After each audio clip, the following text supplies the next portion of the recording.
자, 오늘부터 8주간 마가복음을 다루게 될 겁니다. 마가복음, 여러분들이 성경책에서 가장 많이 읽는 책은 창세기와 마태복음입니다. 거기에 못지않게 많이 보는 것이 시편과 잠언, 각 하나하나씩 스토리가 연결되지 않기 때문에 하나하나 떼서 읽을 수 있으니까요. 또 많이 보는 것 중에 하나가 마가복음입니다. 왜냐하면 사복음서 중에 가장 짧으니까요. 그런데 생각보다 사복음서 가운데 마가복음의 내용들이 머릿속에 하나의 그림으로 남아있지는 않을 겁니다. 왜냐하면 다른 복음서에 비해서 문체도 좀 거칠고 이야기가 좀 약간 스무스하게 흘러간다는 느낌이 안 들어서 이야기가 좀 술술술 풀리면 머리에 잘 남거든요. 좋은 강사는 넉넉히 보다 보면 머리에 쏙 들어오고 시간 가는지를 모르는 그런 강사들이 정말 좋은 강사잖아요. 저도 언젠간 그런 좋은 목사가 돼야 될 텐데 말입니다. 어쨌거나 그래서 마가복음을 우리가 익숙하면서도 익숙하지 않은 복음서 중에 하나일 겁니다. 지금 우리는 계속해서 조나단 에드워즈라든지 혹은 또 청교도 신앙이나 여러 가지 인물들을 중심으로 공부를 했지만 지금 이 시점에는 성경대학답게 성경을 좀 다뤄야겠다라는 생각에서 성경을 찾다가 그 중에서도 먼저 복음서를 다뤄야겠다. 왜냐하면 복음이 가장 중요한 핵심 사상이니까요. 그래서 그 복음서 4개 중에서 그래요, 무엇 할까? 마가복음이 제일 짧구나 해서 마가복음을 선택했습니다. 진짜예요. 또 뿐만 아니라 마가복음은 아까 목사님이 잠깐 설명하신 것처럼 제일 짧잖아요. 원래 고문서는 짧을수록 더 원본으로 인정하는 것이 일반적인 패턴입니다. 왜냐하면 원래 이야기가 전해지다 보면 살이 붙어요. 그리고 처음 이야기가 다음 이야기로 넘어갈 때는 문화가 달라지고 시대가 달라지면 부가적인 설명이 필요해질 수도 있겠죠. 그러니까 자연스럽게 최초의 문서에서 그 다음 카피는 점점 더 많아지게 되어 있습니다. 또 옮겨 적는 사람의 생각이 들어가기도 해요. 그래서 여러분 종종 번역서를 보시면 저 옮기니의 글 이렇게 해가지고 번역한 사람이 개인의 생각을 집어넣는 부분도 있을 거예요. 그런 의미에서 마가복음이 가장 원형의 복음서라고 모든 사람들이 인정합니다. 그런 마가복음에 대해서 먼저 우리가 살펴보고 이 마가복음을 중심으로 다른 복음서에 있는 것과 다른 복음서에 없는 것 그리고 다른 복음서와 어떤 차이가 있는지를 배워가면 마가복음을 중심으로 해서 다른 복음서들이 정리가 될 수 있겠죠. 그런 의미에서 마가복음이 우리한테 참 필요한 공부가 될 수 있겠다라는 생각을 했어요. 자, 그러면 마가복음을 한번 전체적인 그림을 여러분들이 사실 성경 읽으면서 먼저 그리고 차례차례 보는 분들은 신학생 아니고는 잘 없을 거예요. 구조가 여기선 이까지는 뭐고 이까지는 뭐고 이까지는 뭐니까 그 안에 이 내용은 이거고 이렇게 하는 걸 해본 적이 없을 거예요. 제가 해드릴 테니까 한번 따라와 보시면 감사하겠습니다. 자, 그러면 첫 번째 마가복음을 시작하며 라는 글로 마가복음의 문을 열려고 합니다. 이거를 제가 한번 읽어드릴게요. 복음을 고민하다. 복음에 대해 알려면 당연히 복음서를 알아야 합니다. 어찌 보면 웃음이 나올 만큼 당연한 말이겠지만 실상 우리가 이해하는 복음은 복음서가 말하는 그것과는 제법 거리가 있기에 복음서를 바르게 알고 있는지에 대한 의문이 제기됩니다. 이름부터 복음이 들어가잖아요. 마태복음, 마가복음, 누가복음, 요한복음. 그러니까 우리 담임 목사님 맨날 하시는 질문, 복음이 뭔지 모르면 복음서를 봐야죠. 근데 복음서를 잘 안 봐요. 복음서를 보긴 보지만 파편적으로 보게 되고 우리는 보통 바울의 서신들을 주로 많이 보게 됩니다. 바울의 서신들을 많이 보면 예수 그리스도의 가르침을 바울의 글로 설명하고 있지만 예수의 생애에 대해서 그리고 예수의 가르침에 대해서 직접적으로 바울이 언급하는 일은 드뭅니다. 그렇죠. 여러분들 기억을 더듬어 봐도 구원이 무엇이고 칭의가 무엇이고 그리스도인으로 살아간다는 건 무엇이고, 교회는 무엇이고, 율법과 너희의 행실과의 관계는 무엇이고, 이렇게 바울이 많은 가르침을 주고 있습니다. 하지만 정작 예수 그리스도가 어떠한 삶을 살았고, 그분은 무슨 일을 하셨고, 그분의 사역 가운데 그분이 하신 말씀이 가지고 있는 의미에 대해서 풀어주는 것은 현저히 부족하다는 것을 아시게 될 겁니다. 그래서 복음, 즉 예수 그리스도를 정확하게 이해하려면 복음서에 대한 이해와 기초가 탄탄해야만 바울의 말이 그 말이구나 할 수 있는 거겠죠. 그런 의미에서 이 복음에 대해서 우리가 가지고 있는 많은 오해들에 대해서 생각해 볼 필요가 있습니다. 세 번째 줄에 복음에 대한 우리의 오해는 우리의 삶에서 잘 드러납니다. 우리 신앙의 중심에 예수님이 아닌 자아가 위치하게 되었고, 예수님이 보여주었던 관용과 사랑은 그의 제자라고 하는 이들에게서 쉽게 찾아보기가 힘들어졌습니다. 동의하십니까? 우리가 예수님의 제자다, 예수님의 은혜를 입은 자다라고 하면서 우리의 삶의 중심에는 언제나 나 자신이 있었습니다. 이것은 우상과도 연결되는 문제이기도 하지만 우상까지 갈 거 없이 한번 생각해 보자고요. 정말 사랑하는 대상이 있으면 우리는 그 사람을 중심으로 세계가 돌아가는 것을 알고 있습니다. 그래서 시간이라는 개념도 내가 사랑하는 혹은 좋아하는 그 대상을 따라서 시간이 다르게 느껴진다는 것을 우리는 어린 왕자라는 책을 통해서, 다들 생텍쥐베리 어린 왕자 한 번쯤은 다 보셨을 겁니다. 그 책에서 여우가 그 어린 왕자를 기다리는 시간들이 그를 향한 마음이 커질수록 다르게 느껴진다는 것을 생텍쥐베리는 잘 설명해 주고 있죠. 그것처럼 우리는 사랑하는 대상을 중심으로 우리의 시간과 마음과 생각들이 그 사랑하는 대상을 중심으로 돌아간다는 것을 알고 있습니다. 그러면 우리가 예수님을 사랑한다 말하는 사람이라면 우리의 생각과 모든 시간들은 예수를 중심으로 돌아가야 합니다.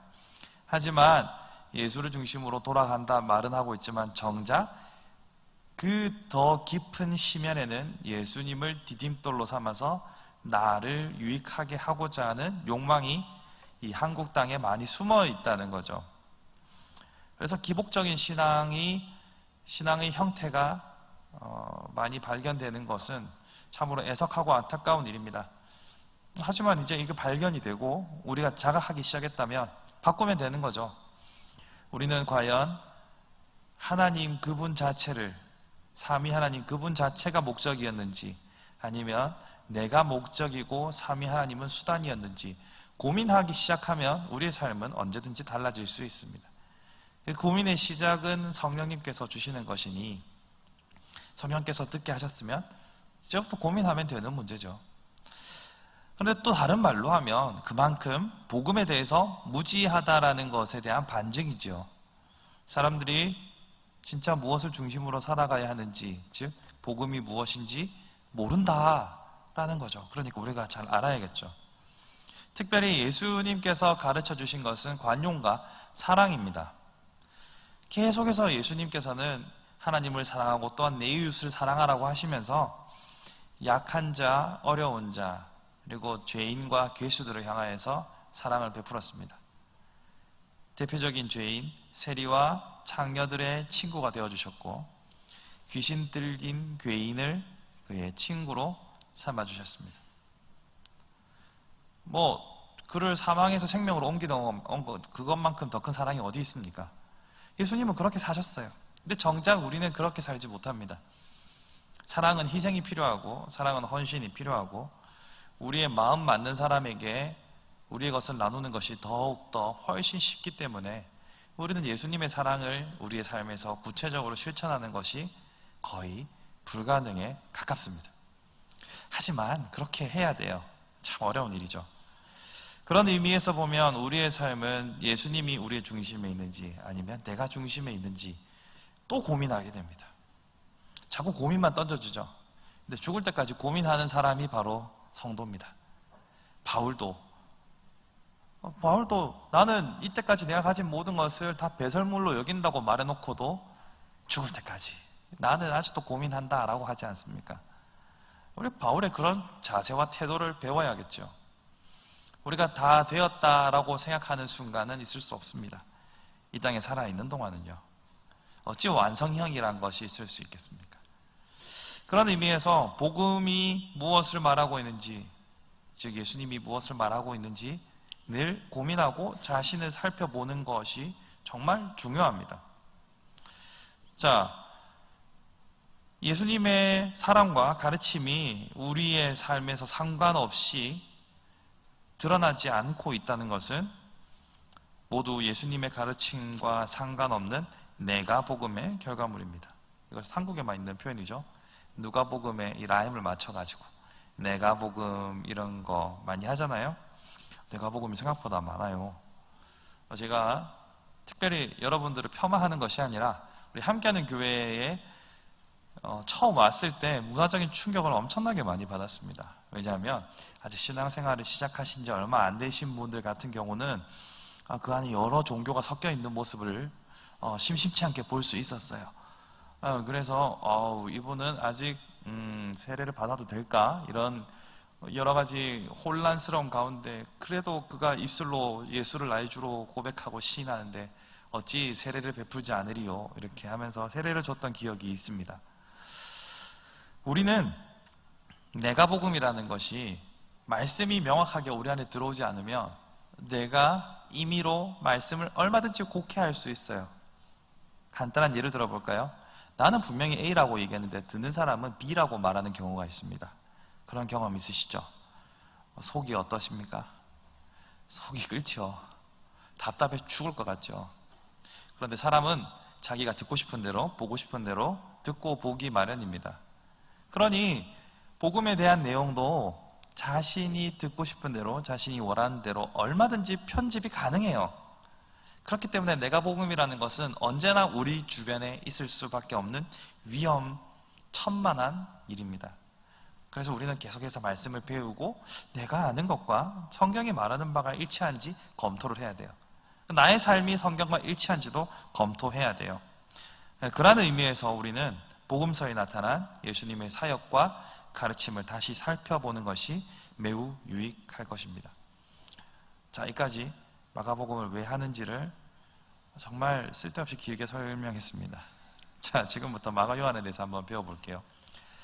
마가 요한, 우리한테는 이 마가 요한이라는 이름이 별로 어색하지 않습니다. 그런데 이 이름은 매우 어색한 이름입니다.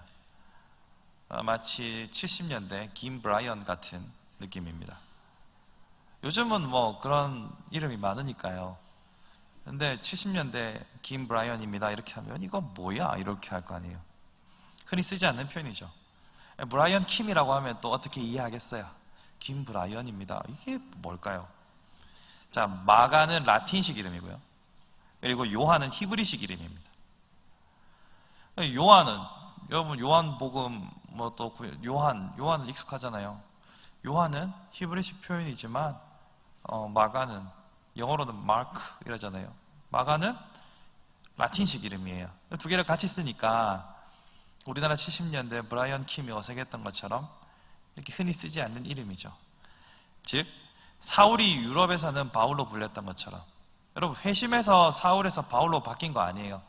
뭐 세례를 베풀면서 천주교식으로 세례명을 뭐 김안드레입니다 뭐 이렇게 세례명을 받는 게 아닙니다. 사울은 구약에도 사울 왕의 이름이 있었잖아요. 그리고 바울이 어느 지파예요? 예, 히브리는 맞아요. 베냐민 지파거든요. 베냐민 지파의 제일 유명한 인물이 누굽니까? 사울 왕이죠. 예, 그러니까 그 안에서 그 이름을 많이 썼을 걸로 생각을 할 수 있어요. 사울은 히브리식 표현이에요. 바울은 헬라식 표현, 라틴어에 가깝죠. 그러니까 이스라엘 문화권 안에서는 같은 유대인들 안에서는 사울이라 불렸지만 국제 무대로 활동할 때는 바울이라 불리는 거예요. 그러니까 인터내셔널하게 활동하니까 그 이후로는 바울이라고 계속 불렀던 거고 그 전에는 사울이라고 불렀던 거예요. 마찬가지로 마가는 요한이라고 가족들이 모이면 또 동족들이 모이면 요한이라고 부르고 국제적인 이름으로는 마가라고 쓸 거예요. 여러분 다 외국인 이름 하나씩 있으시잖아요. 여러분 그 외국 나가면 뭐 쓰는 이름들 있잖아요. 전 아직 없는데 제가 아직 시차 적응할 만큼 가본 적이 없어가지고 외국인 이름이 없는데 뭐 할지 고민 중입니다. 어쨌거나 그런 괜히 막 데이빗 이름 하나 붙이고 막 이렇게 하시잖아요. 이 사람 외국인 이름은 마가고 몸인 이름은 요한이에요. 그러니까 이 마가도 이 시민권자인지는 알 수 없지만 외국물을 먹은 문화권에서 자란 이라는 것을 알 수 있습니다. 나중에도 설명하겠지만 얘가 통역을 하고 그런 중개 역할을 하는 것을 볼 수 있거든요. 그렇게 보면 마가는 특별히 국제적인 감각을 가진 인물이었다라는 것을 알 수 있습니다. 자, 두 번째 보시면 마가의 다락방 하면 여러분 뭐가 떠오르십니까? 예, 최후의 만찬 떠오르시죠? 그리고 초대교회가 처음 예배 장소로 모였던 곳으로 유명합니다. 마가의 다락방은 최후의 만찬을 하셨던 곳이자 오순절 교회가 탄생한 장소였습니다. 자, 집이 애지간히 넓지 않으면 최소 12명의 제자 플러스 예수님 하면 13명이고 12문도 하면 70명 하면 83명 기타 등등 얼마나 더 있었는지 모르겠지만 애지간히 넓지 않고서는 이게 수용이 안 됩니다. 우리 집에 13명까지는 넉넉하게 감당할 수 있다. 그것도 다락방에 라고 하는 집 있습니까? 물론 여기서 말하는 다락방은 오늘과 같은 그런 다락방이 아니고 옥상 정원, 테라스 같은 개념이에요. 그러니까 잘 살았던 것 같아요. 잘 살았던 것 같은데 그는 그렇게 집을 제공했다라는 것을 보면 그의 집이 어릴 적부터 신앙과 가까이 하는 집안이었다는 것을 알 수 있죠. 그의 어머니가 마가의 아버지에 대한 기록은 전혀 안 나옵니다. 그 어머니에 대해서만 나오거든요. 그러니까 마가의 집안은 예수님과 가까이 지내면서 복음을 일찍이 받아들인 아주 1세대 중에 1세대 집안이라고 할 수 있습니다. 그래서 어릴 적부터 신앙 가운데 성장한 배경을 가지고 있습니다. 그래서 유복해서 그런지 국제적인 정세가 있었나 이렇게 생각되어 봅니다. 자, 사도 바울은 1차 선교여행 때 삼촌 바나바와 함께 동행하였으나 바나바랑은 또 인척관계예요. 그의 생질 이 바나바와 함께 도중에 돌아옵니다. 흑역사죠. 요것 때문에 2차 여행 때 바울이랑 바나바랑 겁나 싸웁니다. 물론 우리의 상상력을 동원해보면 바나바는 저 왜 그래 생각 좀 다시 해보자 이렇게 말하고 바울이 겁나 쏘아댔을 것으로 추론합니다. 바나바가 데리고 가자고 1차 때 그렇게 중간에 나오고 했지만 그래도 신실한 일꾼이고 함께하면 유익할 것이다 라고 했지만 바울은 원칙을 깼다. 중간에 포기했다. 데리고 갈 수 없다. 결국은 둘이 갈라집니다. 나중에 또 다루는 기회가 있을지 모르겠지만 이런 분열이 또 나름의 또 유익은 있어요. 각자 다른 데서 복음을 전하면서 일타쌍피해 효과 이런 거 별로 안 좋다. 뭐라고 할까요? 묻고 더블로 가는 효과가 있었습니다. 어쨌거나 이런 원인을 제공하기도 했지만 결국은 화해합니다. 마가는 바나바와 함께 구브로 섬으로 건너가서 사역했다는 것이 사도행전 15장에 나오고요.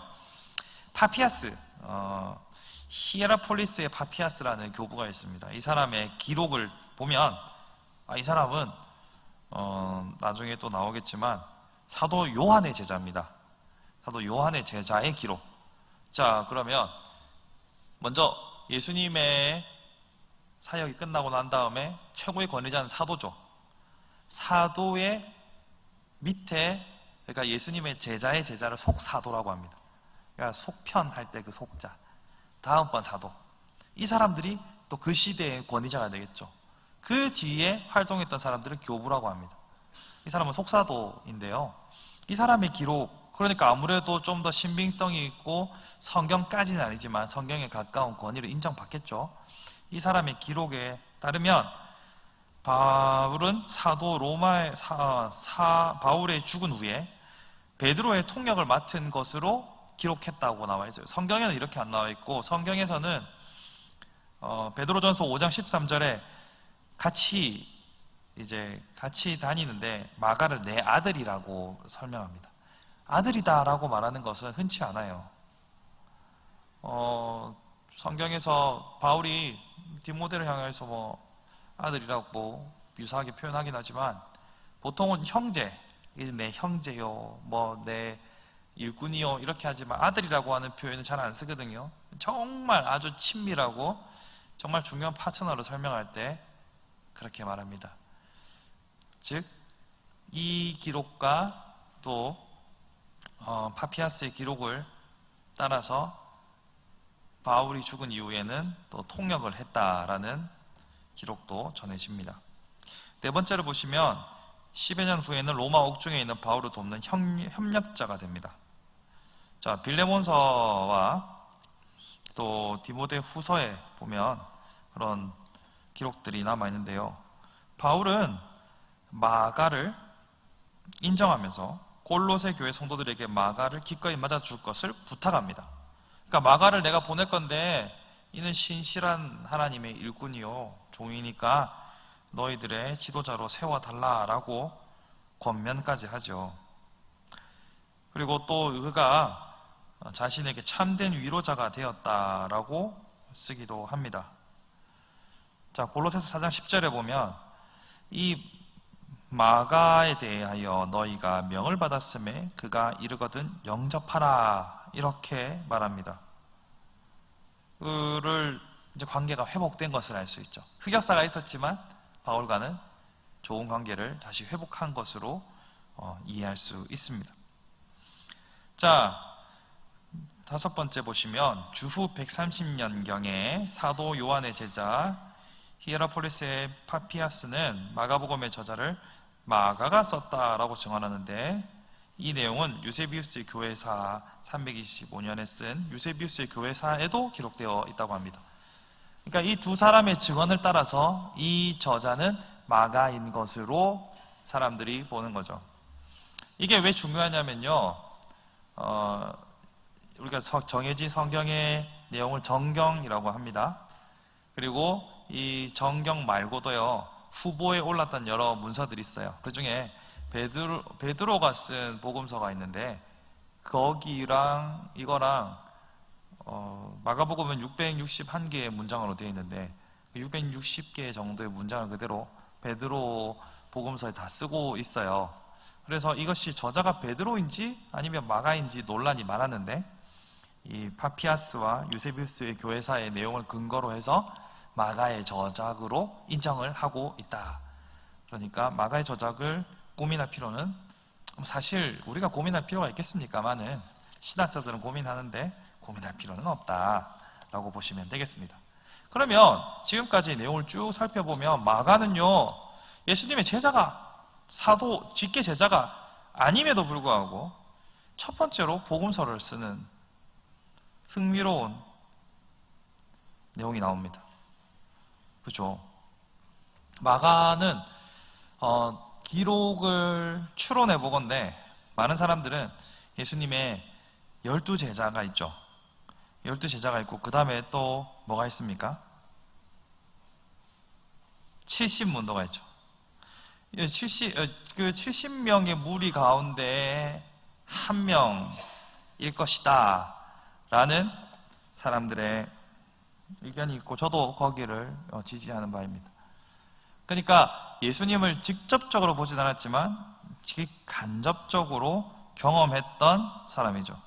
그래서 비교적 가장 가까이에서 본 사람이에요.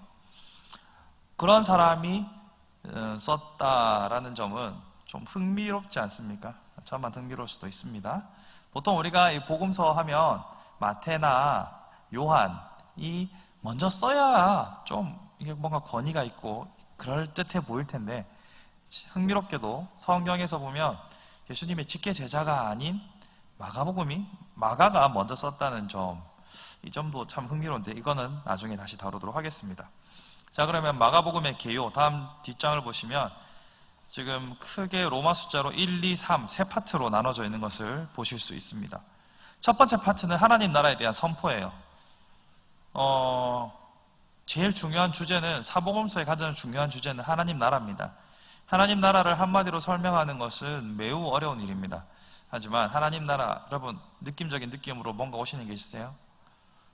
새로운 시대가 열렸다라고 보시면 됩니다. 새로운 시대가 열렸다는 것을 선포하는 것이 첫 번째 파트의 내용이고요. 두 번째 파트는 하나님 나라에 대한 대가. 여러분, 구원은 공짜로 우리에게 주어진 것 같지만 사실 공짜는 아닙니다. 누군가 중간에서 지불했기 때문에, 대가를 지불했기 때문에 나에게 오는 과정이 공짜로 보이는 것일 뿐이지 공짜는 아니에요. 자, 1만 달란트 탕감받은 자의 비유로 생각해 봅시다. 이 사람은 지금 10,000달란트의 빚을 공짜로 탕감받았지만 중간에 채무를 변제해 준 이의 희생과 결단이 있었기 때문에 지금 그 은혜를 누리는 거죠. 그러니까 우리가 지금 얻는 복음의 은혜가 공짜처럼 보이지만 누군가 중간에서 대가를 지불해 왔다는 거죠. 그래서 그 예수님이 치러야 할 대가는 무엇인지에 대해서 5번에서 다룰 거고요. 8장 27절부터 9장 13절까지의 내용이고, 그리고 예수님 말고 다른 사람이 치러야 할 대가가 무엇인지에 대해서 설명하고 있는 것이 두 번째입니다. 그러면서 먼저 선포를 하고 대가를 다룬 다음에 하나님 나라가 도래하는 것을 보여주는데, 그러면 나라가 있으면 고대적 개념에서는 나라에 왕이 있어야 되죠. 그 왕이 바로 예수 그리스도다라는 것을 최종적으로 선언하는 것으로 마칩니다. 그래서 이 마가복음의 개요는 앞으로 나가는 종이마다 다 위에 넣어드릴까 말까 고민 중인데요. 아무튼 이 종이를 잘 가지고 계십시오. 이걸 보시면서 이 순서대로 1번부터 8번까지 할 겁니다. 근데 제가 8번을 하기 이틀 전날에, 마지막 8번을 하기 전날에 셋째가 나오면 계획이 바뀔 수도 있습니다. 날짜는 그래요. 날짜는 그런데 제가 안 할 수도 있다는 거죠. 8번이 하는 날이 2월 5일인데 2월 4일 날 수술을 합니다. 그래서 기도하면서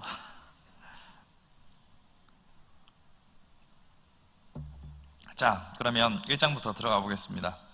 1장 복음의 시작입니다. 자, 마가복음의 첫 구절이요.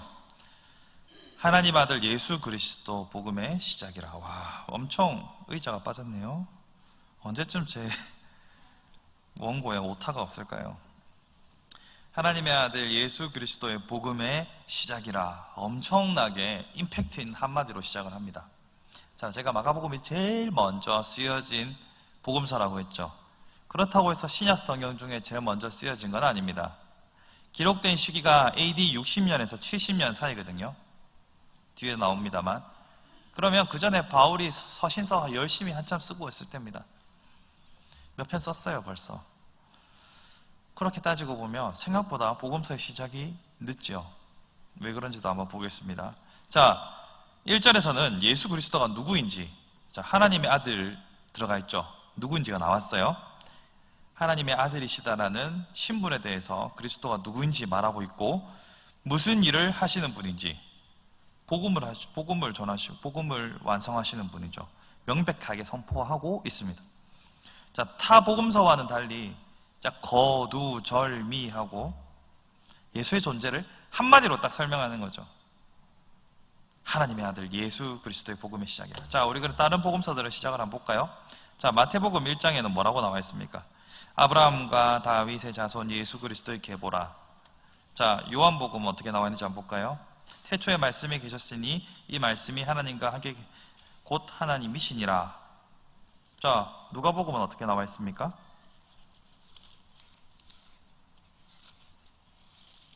누가복음 1장.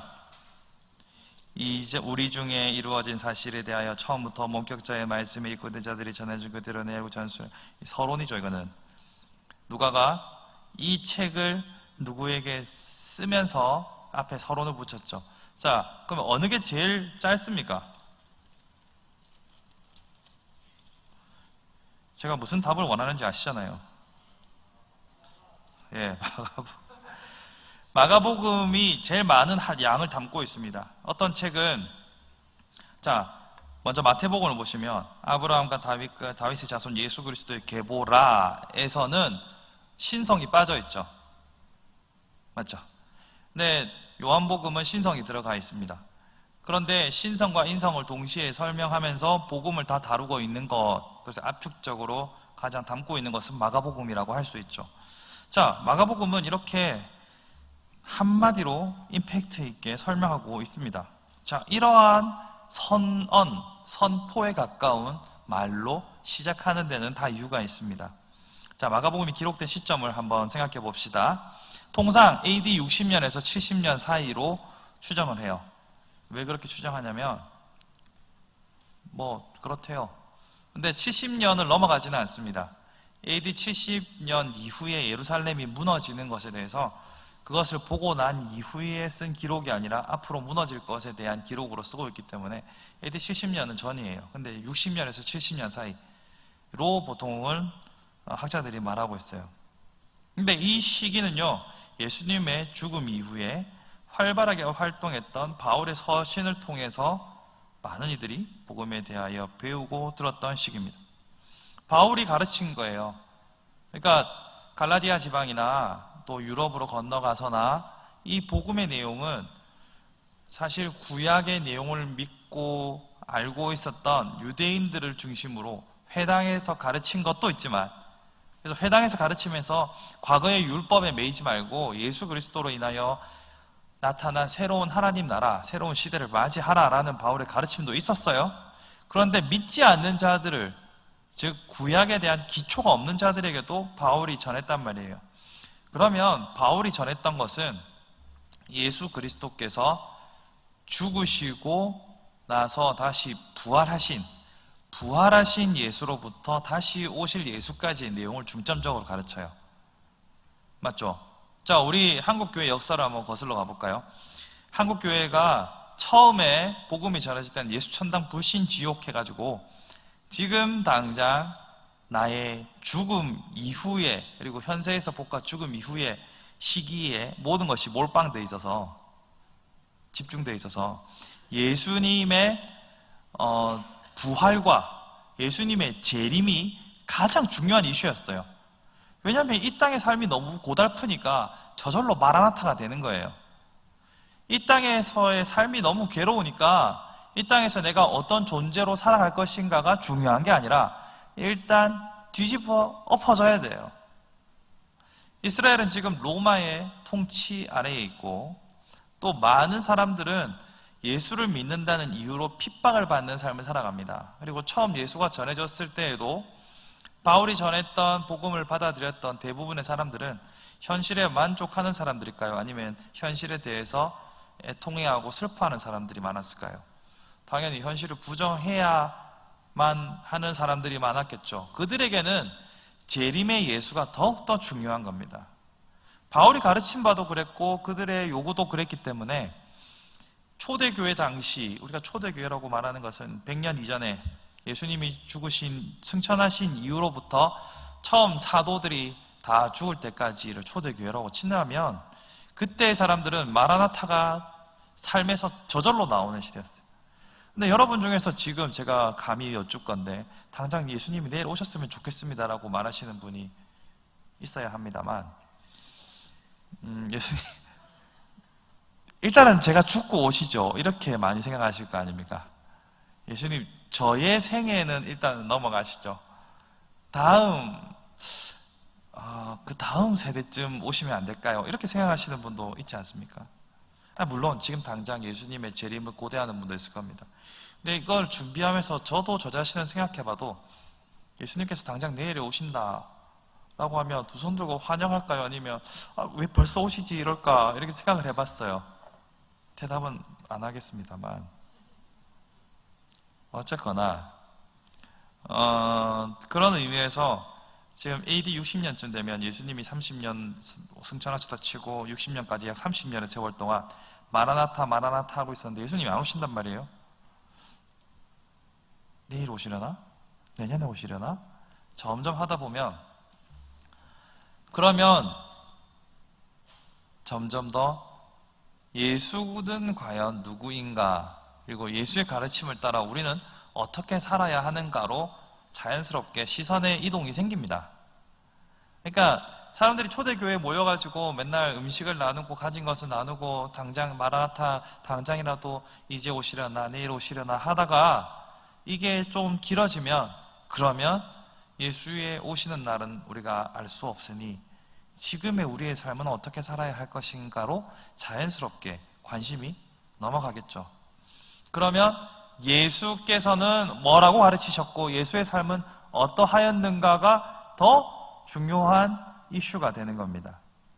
그 시점에 나타난 것이 복음서죠. 왜냐하면 많은 서신들을 통해서 배우고 있지만 실제로 예수님과 함께 동고동락하면서 그의 삶을 증언해 줄 수 있는 사람들은 제자들이란 말이에요. 그래서 예수님께서는 그들과 함께 했던 그 제자들을 통하여서 본인의 기록을 남기게 하셨어요. 자, 보세요. 따라서 예수를 알고자 하는 성도들의 요구와 시대적 필요성에 의해 사도들 혹은 제자들, 70명의 제자, 심지어는 120문도에 이르는 직접적인 관찰자들의 증언이 필요했습니다. 이에 가장 먼저 포문을 연 것이 마가의 복음서이고 이 책의 서두는 예수님을 한마디로 요약하는 강한 메시지로 시대에 답한 것입니다. 이렇게 답한 거죠. 자, 보아라. 예수 그리스도는 하나님의 아들이시고 이 복음의 역사는 예수 그리스도의 복음의 역사다라고 말합니다.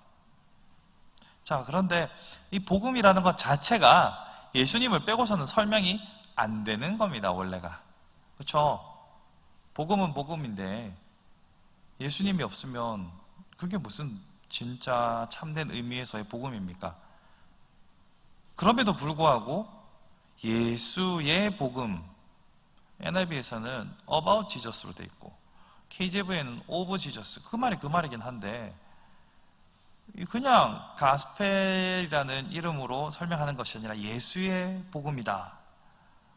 예수에 대한 복음이다. 뭔가 어색하다라는 것이 느껴져야 됩니다. 안 느껴져도 괜찮아요? 자, 괜찮은데 어차피 복음이라는 것은 예수를 빼고는 아무런 것도 알맹이가 없는 거잖아요.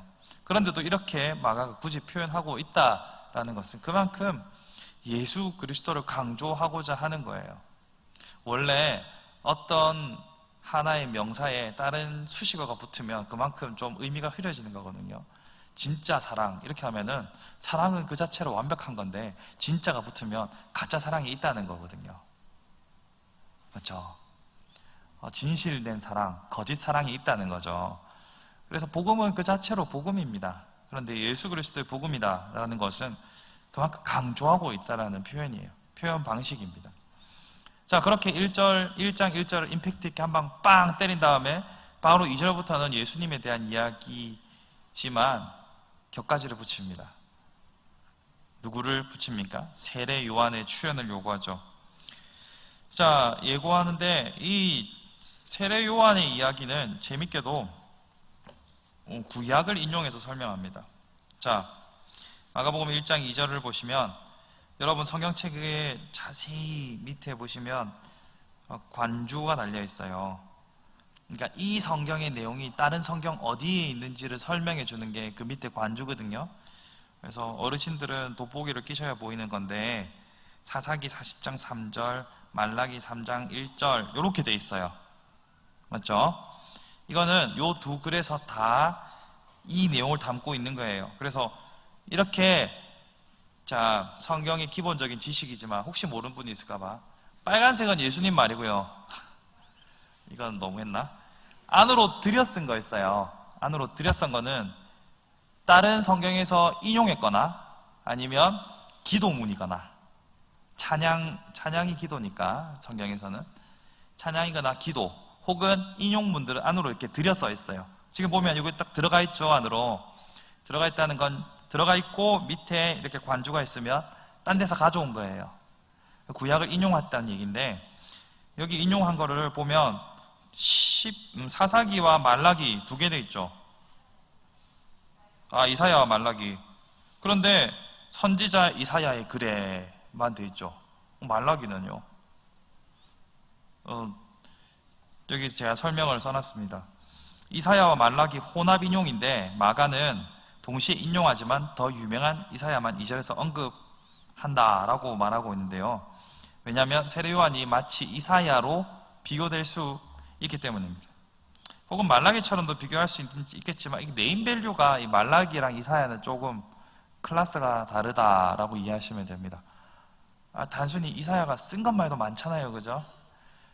말라기는 아무래도 조금 네임밸류가 떨어지니까 이사야를 먼저 언급한 것으로 보입니다. 자, 그러면서 그들의 이사야와 말라기를 우리는 뭐라고 부릅니까? 선지자라고 부르죠. 선지자는 전에도 제가 한번 설명드렸지만 선지자가 등장하는 시대는 일단 안 좋은 시대입니다. 선지자가 와가지고 하나님의 뜻을 선포하면서 회개하라라고 외치는 사람들이 대부분 선지자이기 때문에 선지자가 나타났다 그러면 이 시대는 뭔가 지금 잘못되고 있구나 라는 거죠. 그래서 이사야도 말라기도 회개를 선포하고 죄를 고발하고 또 임박한 그 메시아가 임박했다는 것을 예언합니다. 근데 이사야는 600년 전이고 말라기도 뭐 따지고 보면 400년 이상의 시간들 전에 임박한 메시아를 경고했단 말이에요. 여러분 400년이 임박한 겁니까? 400년은 여러분들이 결코 만질 수 없는 시간입니다. 맞죠? 400년 된 거를 만질 수는 있겠지만 400년 후의 세상은 여러분들이 결코 만질 수 없죠. 그런데 이것이 임박했다라고 말하는 것은 하나님의 시간의 개념에서는 영원이 순간 같고 순간이 영원 같기 때문에 하나님의 관점에서는 그것입니다. 하나님 관점까지 안 간다 하더라도 여러분들이 저기 높은 LCT에 올라가서 밑을 내려다 보았을 때의 그 거리감과 다르겠죠? 여러분들 가까이서 보는 거리감은. 자, 그렇게 해서 말라기처럼 이사야처럼 예비 작업을 하게끔 하는 사람으로서 설명을 합니다. 자, 그런데 이때 당시 로마 사회잖아요. 로마 사회는요, 황제가 제국을 순찰할 때 얼마나 넓습니까? 원래 자기네 그 혈족들이 살아가는 나라는 지금의 이탈리아 정도였겠죠? 그런데 나라가 점점점 확장돼서 지중해 주변을 다 먹고 심지어 여러분 영국도 로마가 먹었어요. 옛날에. 그러니까 이 넓은 지역을 가면 얼마나 많은 적들이 있을 가능성이 많겠습니까? 아무리 힘이 강하지만. 그래서 황제가 제국을 순찰할 때 먼저 앞에 가가지고 사자들이 주변 환경 살피고 정리 한번 싹 하고 걸림돌은 다 제거하는 것과 유사하죠. 그러니까 사자가 먼저 길을 평탄케 한다라고 말할 때 이때 당시의 독자들의 입장에서는 그림이 다 그려지는 거예요. 로마 황제가 로마 황제까지 아니더라도 분봉왕 헤롯이라도 먼저 어디를 갈 거면 사자들이 앞에 가가지고 하루나 이틀 전에 먼저 가서 주변 정리 싹 하던 그 모습을 떠올릴 거예요.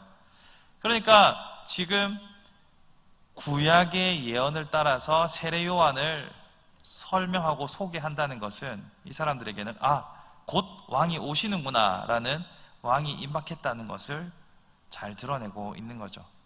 그래서 세례 요한의 역할은 참 많았습니다만 오늘 이 마가복음에서 드러나는 가장 중요한 역할 중에 하나는 왕이 이제 곧 등장하신다라는 서막과 같은 역할을 하고 있는 거예요.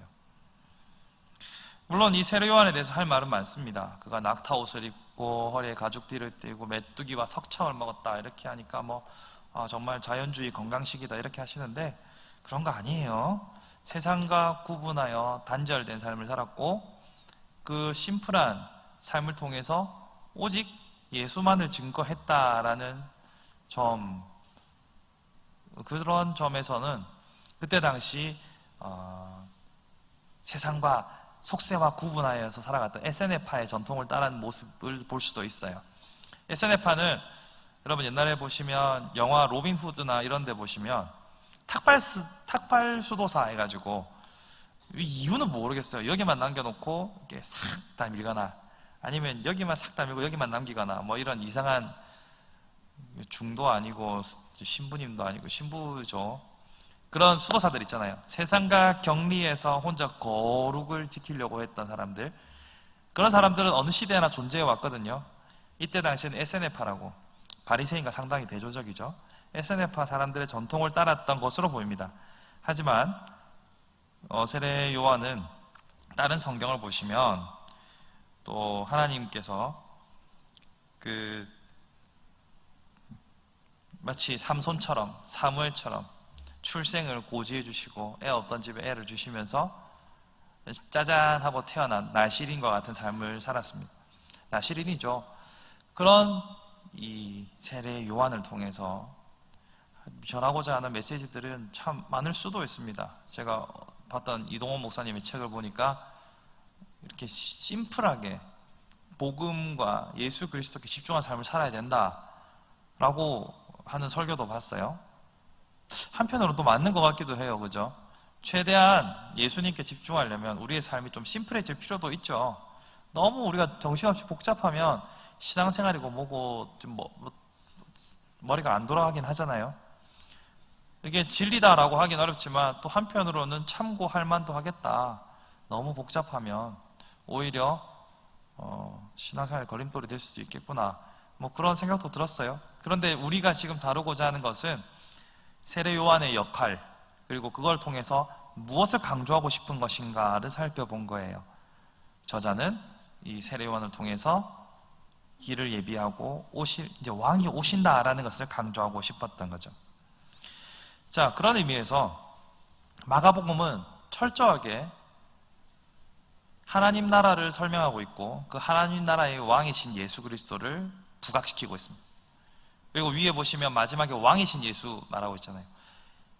결론적으로 마가는 왕이신 예수 그리스도를 그 시대를 살아갔던 AD 70년경이면 이제 학대가 본격적으로 시작되고 이스라엘 백성들뿐만 아니라 온 각처에 있는 크리스천들이 학대를 받는 시대였거든요. 근데 예수님은 안 오신단 말이에요. 그들에게 아니다. 눈에 보이는 세상에서는 네로가 황제로 보일지 모르겠으나 이미 시작한 하나님의 나라에 너희의 왕이신 예수 그리스도를 보라 라는 것이 마가복음의 메시지예요. 그래서 이 마가복음의 메시지를 따라서 다른 복음서들도 그렇게 하고 있는 거죠. 그러면서 16절에서 20절을 보시면 예수님께서는 새로운 시대, 즉 하나님의 나라의 시작을 혼자서 하시는 것이 아니라 사람들과 함께 하기로 하셨다라고 나와 있습니다. 자, 16절부터 20절까지를 보시면 4명의 제자들의 이름이 나옵니다. 시몬과 안드레, 야고보와 요한. 이 사람들을 부르면서 세베대의 아들 야고보라고 하니까 세베대는 아닌 거겠죠, 그렇죠? 자, 이 어부 4사람을 부르면서 제자로 삼는 장면이 나옵니다. 자, 맨 처음에 왕이 등장하기 전에 사자를 보내서 정리하고 왕이 짜잔 등장해서 세례를 통하여 왕으로 등극하셨어요. 등극하고 난 다음에 첫 번째 나타나는 장면이 뭐냐면 사람을 세우는 거예요. 자, 생각을 바꿔서 만약 여러분이 하나님이시다고 해봅시다. 여러분이 하나님이시고 그 하나님의 모든 권능과 능력을 가진 채로 인간의 몸을 입었다라고 해보십시다. 굳이 사람이 필요할까요? 전지전능하시고 무소부재하시고, 자, 전지와 전능이 그냥 입에 붙어서 잘 실감이 안 가겠지만 전능이라는 것은 불가능이 없습니다. 불가능이 없으면 본인이 구원하기를 원하는 자들을 변화시키면 되고 본인이 희생양으로 죽어야 한다면 상황을 세팅하시면 됩니다. 근데 이 하나님께서는 인간으로 오셔서 정말 인간답게 사셨습니다. 자, 인간답게라고 말하는 것을 잘 기억하십시오. 배고플 때는 배고파하셨고 슬플 때는 우셨고 드시기도 했고 주무시기도 했습니다. 진짜 인간답게, 인간처럼이 아니라 인간답게 사셨어요. 심지어 그분의 권능으로 모든 걸 할 수 있지만 제자들을 세워서 사람을 통해서 일하기를 원하셨습니다. 제가 전에도 늘 말씀드렸지만 복음을 전하는 가장 효과적인 수단은 하나님께서 직접 자신을 드러내시면 돼요. 짜잔, 내가 하나님이지롱. 절에 다니니까 좋냐? 죽을걸? 지옥 갈걸? 이렇게 해서 하나님이 한 번만 말씀해 주시면 그냥 교회 옵니다. 교회의 부흥과 성장은 하나님의 발자취에 따라서 결정될 수도 있습니다. 하나님이 나 오늘은 좀 쉴래 이렇게 하면 부흥이 안 됐다가 하나님이 오늘 내가 저기 아프리카 한 3개국만 돌고 올게 이렇게 하면 교회가 막 성장하고 뭐 이렇게 할 수도 있어요. 하나님은 그 방법을 안 쓰시잖아요. 하나님은 어떻게 하십니까? 사람을 선교사를 세워가지고 죽도록 훈련받고 죽도록 고생해가지고 뭐 창끝 영화 보면 그 창끝에 꼭 찔려갖고 죽고 막 풍토병 걸려서 고생하고 하나님은 사람을 쓰십니다. 어떤 이들은 얄궂이다라고 생각할 수도 있겠지만 이게 하나님의 방식입니다. 예수님 또한 이런 방식을 쓰셨어요. 물론 12명의 제자를 확정하는 건 뒤에 3장 16절부터 19절까지 나오지만 그 전에는 먼저 맛보기로 4명을 세우는데 첫 번째 예수님께서 하신 것이 바로 사람을 세운 거였어요. 예수님의 사역의 특징, 먼저 지금 마가복음의 개요 1-1을 보시면 하나님 나라의 기초들이라고 했죠. 하나님 나라의 기초는 영이신 하나님께서 인간의 몸으로 오는 것으로 그치는 것이 아니라 그와 함께하는 자들까지 세우는 것으로 기초를 세우시는 거예요. 여기서 우리는 중요한 사실을 발견하게 되죠. 하나님의 나라의 사역은 우리와 함께 하십니다. 그럼 우리의 입장에서는 하나님은 왜 굳이 이렇게 귀찮게 하십니까? 왜 이렇게 힘들게 하십니까? 라는 생각이 들 수도 있어요. 이해합니다. 굳이 저까지 안 쓰셔도 되지 않나요? 라고 생각할 수도 있습니다. 자, 그런데 만약에 예를 들어서요, 여러분이 청와대의 한 직원, 말단 직원이라 쳐봅시다. 대통령이 해외 순방을 가는데 여러분을 데리고 간다고 하면 여러분들은 좋습니까? 아니면 영광스럽고 좋습니까? 아니면은 왜 나를 꼭 굳이 데리고 가가지고 이렇게 하시겠습니까? 물론 그렇게 생각하는 사람이 있을 수도 있어요. 오히려 대통령이 없으니까 청와대에서 좀 쉬자 하는 사람도 있을 수 있어요. 그러면 청와대 직원 말고 저기 말단, 정말 말단 직원이라고 칩시다. 그럼 우리가 잘 아는 말단은 공무원 체계를 모르니까 구급 공무원, 이제 연수원 이제 막 갔다 온 사람한테 대통령이 해외 순방을 가는데 같이 데리고 간다 이렇게 하면은 진짜 귀찮게 하네 이렇게 하시겠습니까? 저를요? 이렇게 생각해 보자고요. 하나님께서 그분의 크신 역사를 이뤄가는 일에 정말 보잘것없는, 이제 공무원 시험 합격해가지고 연수원 갔다 온 사람이 무슨 국가에 영향력이 있겠습니까?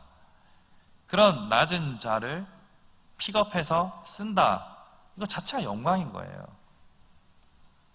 왕이 출정하는 왕의 출정식에 가장 작은 병사 하나를 곁에 두고 나는 이런 충성스러운 병사를 이렇게 아끼고 사랑한다 라고 샘플로 세워서 훈장 하나 딱 달아준다, 이게 무슨 가문의 영광이겠습니까? 이 어찌 큰 영광이겠습니까? 그렇게 생각하셔야 돼요. 하나님께서는요, 우리를 단순히 사망에서 생명으로 옮기신 것뿐만 아니라 우리를 존귀하고 영화롭게 하시기 위해서 우리를 택하시는 겁니다. 그것이 하나님의 방식입니다. 그렇다면 쓰임받는 것이 어찌 편할 수만 있겠습니까? 쓰임받는 것이 어찌 괴롭지 않겠습니까?만 그것이 하나님의 선택이고 사랑이고 복이다라는 것을 깨달으면 우리는 오늘의 시간들을 견딜 수 있는 힘을 얻습니다. 하나님 왜 하필 또 저입니까? 여러분 주일학교 교사 해보셨겠죠? 한 번쯤은 꼭 뭐 시키면 네 선생님 알겠어요 하는 친구들이 있고 왜 하는 친구들이 있습니다. 누가 더 사랑스러우시던가요? 여러분들은 하나님 앞에 사랑스럽게 행하고 계신가요? 그겁니다. 하나님은 정말 보잘것없는 나를 들어서 쓰시는 방식으로 우리에게 영광을 주시는 거예요. 그렇게 관점의 변화가 일어나면 우리의 삶에서 비로소 범사에 감사가 가능해지는 겁니다. 범사에 감사라는 여러분들이 주문처럼 외우는 것이 아니라 생각의 전환을 통해서 나타나는 현상입니다. 생각의 전환을 다른 말로 하면 성령의 충만이라고도 합니다. 그러므로 성령님께서 우리를 주도하여 변하게 하실 수 있도록 말씀을 알아야 돼요. 우리가 하나님께서 우리를 변화시키고 쓰려고 해도 우리가 가지고 있는 말씀에 대한 이해가 부족하면 뭘 알아야 해먹죠. 그러니까 우리가 변화할 수 있는 폭이 크지 않아요. 근데 말씀을 많이 알면 알수록 하나님이 한마디 하면 10마디를 알아듣고 우리가 변화할 수 있는 폭이 큰 거죠. 그런 의미에서 오늘 마가복음 1장 1절부터 20절까지의 내용을 통해서 복음이 얼마나 이 시대에 절박한 것이었는지, 또 그러니까 여기서 말하는 복음은 예수 그리스도의 삶, 예수 그리스도의 사역, 예수 그리스도의 신분 등을 다 포함하는 거예요. 또 그 사도 세례 요한의 역할이 무엇이었는지, 그리고 제자들을 선택하는 방식을 통해서 하나님은 어떻게 일하기를 원하시는지를 우리는 배웠어요. 그러니까 우리가 감사하는 스케일이 달라지겠죠.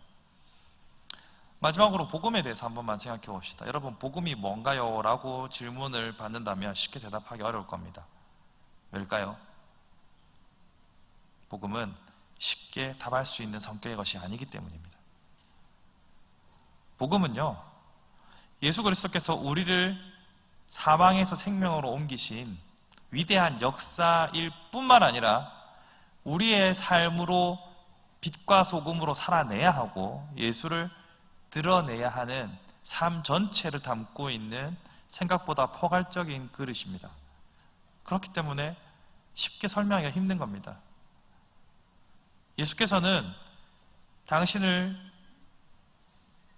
통해서, 당신의 또한 제자들을 통해서 본인을 드러내고 그 사람들을 통해서 예수 그리스도가 전파되게 하시는 구조로 만드셨어요. 사람을 세워서.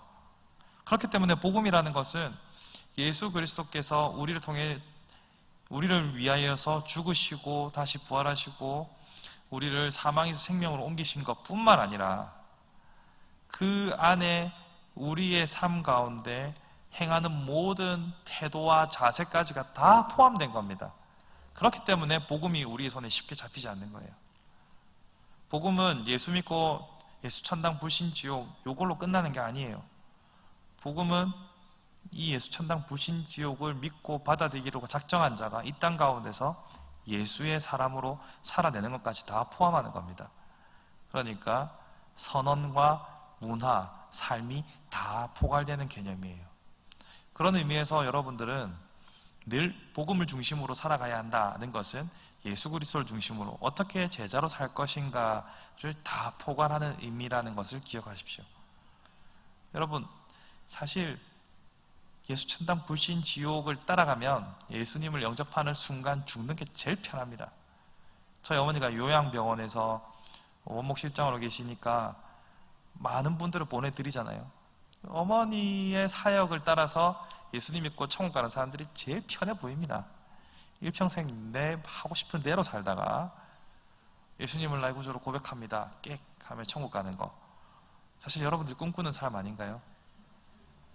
언제 죽을지를 몰라서 계속 교회 나오는 거지.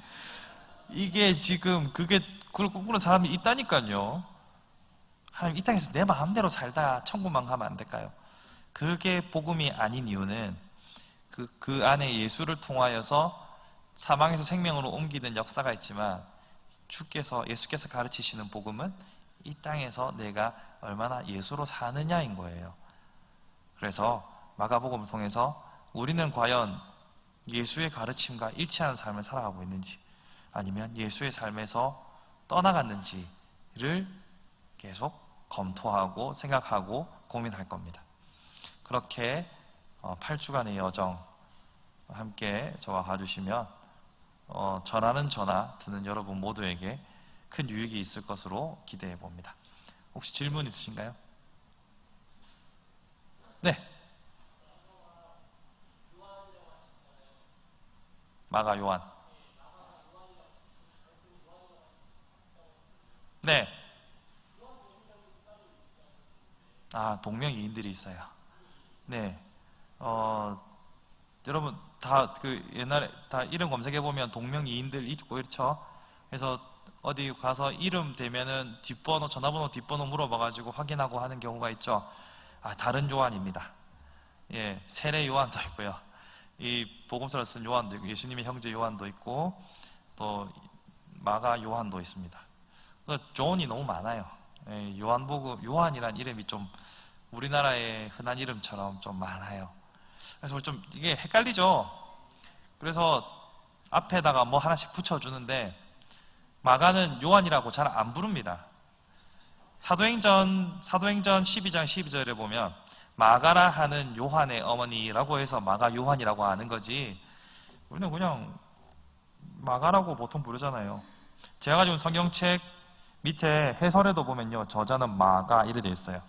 그러니까 사도행전에도 마가라 하는 요한 이렇게 되어 있죠. 마가 요한이 아니라 마가라 하는 요한. 우리가 사울 바울 이렇게 안 하잖아요. 그렇죠? 바울 사울 이렇게 안 하잖아요. 그래, 그런 겁니다.